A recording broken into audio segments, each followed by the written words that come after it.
Hello everyone and welcome to today's webinar on the final project, Bringing It All Together. I'm your History 113-114 Learning Community Facilitator, Natalie Sweet, and I'll be taking you through this presentation today. In Chapter 12 of your EMATERIALS, you're going to see all three of the milestone projects that you've been working on throughout this term combined together into one document. Now, this is the time to revisit those milestones and to take your instructor's comments into consideration. If you've been following along with us in past webinars, hopefully you've already been applying this feedback to your paper as you go along. But if you have not as of yet, week 7 can be a great time to begin to implement that feedback. And as a reminder to you, work within the templates that are in the e-materials as you edit. Don't pull those milestones out separately and be working on them within a separate document. Instead, you do want to work within the template so that everything is properly formatted. In Chapter 12 of your e-materials, you're actually provided with quick links to the templates. Remember, Milestone 1 was your thesis and event description. Milestone 2 included your trends, and Milestone 3 included evidence to support your thesis. Remember too, if you want to visit past webinars on these specific milestones, or if you want to watch the previous webinar on how all of these milestones fit together within your final project, remember you can go to my YouTube channel for Natalie Sweet. It's provided within our learning community. You can go to the YouTube channel and you can access any of the past webinars that I've posted on these subjects. Now, as you begin to do the review process and as you look through your instructor's comments, make certain that you set priorities. In many instances, students become caught up with making grammatical checks, particularly if their instructors pointed out areas within their submissions where things needed to be adjusted. But keep in mind, for your final project, your writing score amounts to a minimal portion of the project as a whole. While it's important to make certain that things like contractions are addressed or stray typos, overall, what your instructor is looking for is to gauge your understanding of the topic that you are writing about and of your analysis of that topic. So don't become caught up in only making grammatical corrections. The content is the most important point of this assignment. So how do you go about checking the content? Well, first, as you read through your work, ask yourself this. Overall, does each paragraph work to help my reader understand my topic? And in other words, is your work coming together to help the thesis? Does your thesis include each of the claims that I defend within the body of my paper? Is everything in your paper working together to prove that thesis that you made? Likewise, are there locations within your paper where you are vague? And this is a good rule of thumb that I always give out for determining whether or not you are including enough detail or being clear enough within your paper. A lot of times when we write, we know that our instructors are reading our work and that they're experts on these topics. But one way to make certain that you always have appropriate detail within your papers is to imagine that you are presenting your paper to someone who, while they have an interest in your topic, has absolutely no idea about the background and they want you to help them understand the topic.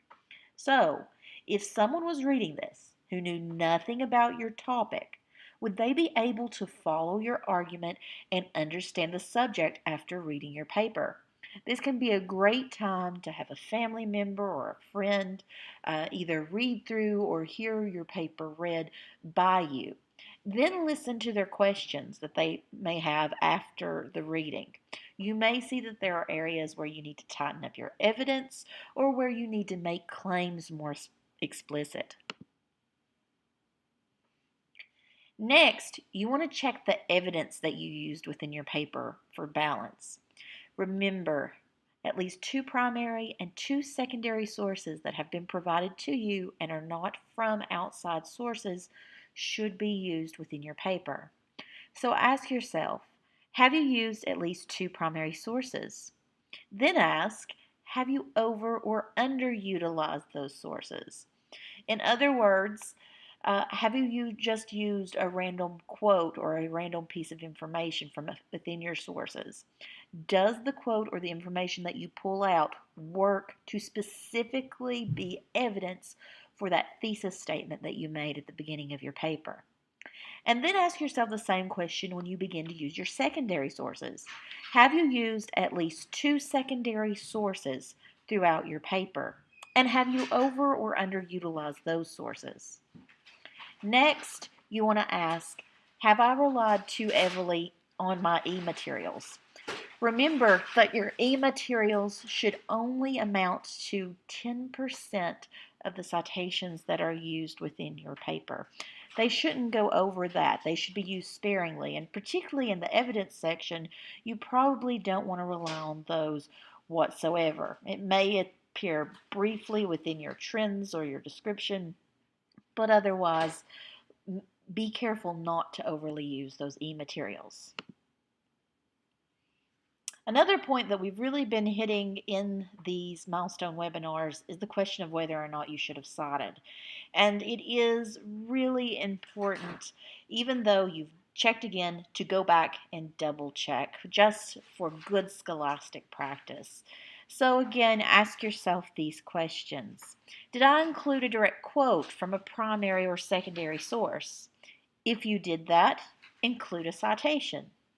Have you paraphrased ideas from your secondary or primary sources? If you did, include a citation. And finally, did you include information within your paper that you would have had no knowledge of without your primary or secondary sources to inform you? If that is the case, you need to include a citation.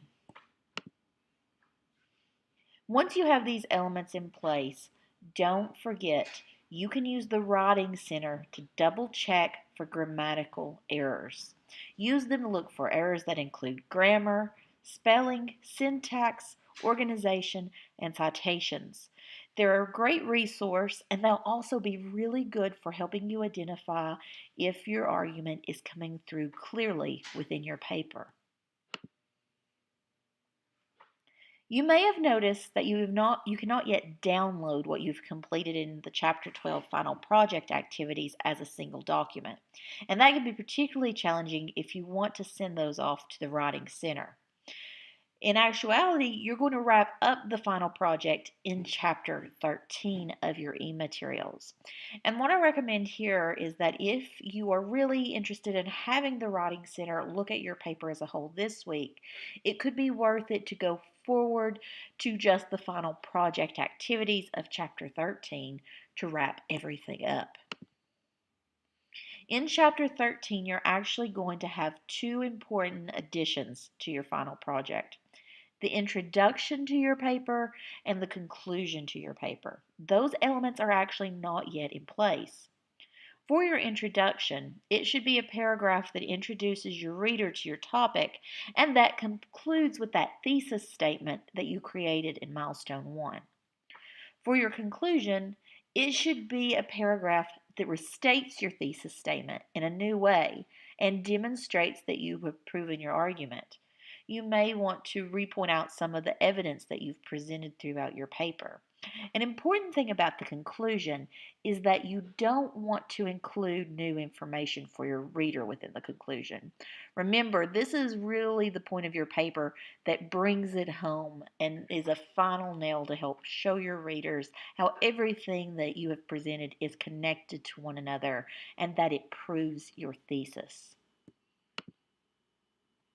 Once those elements are in, sending it off to the Writing Center for feedback can be a great idea, but remember too that your learning community is also a place where you can go for feedback. In fact, after you watch this webinar, I encourage you to share either the introduction or the conclusion of your paper with the learning community. Share that paragraph. We will give you feedback on your writing. We will let you know how it reads, how it sounds. So take advantage of that very important resource. And remember too, if you have any questions simply while you're working through the e-materials, if you have questions about the readings for the week or any of the final term wrap-up items, be in touch. We will help you get through the assignment.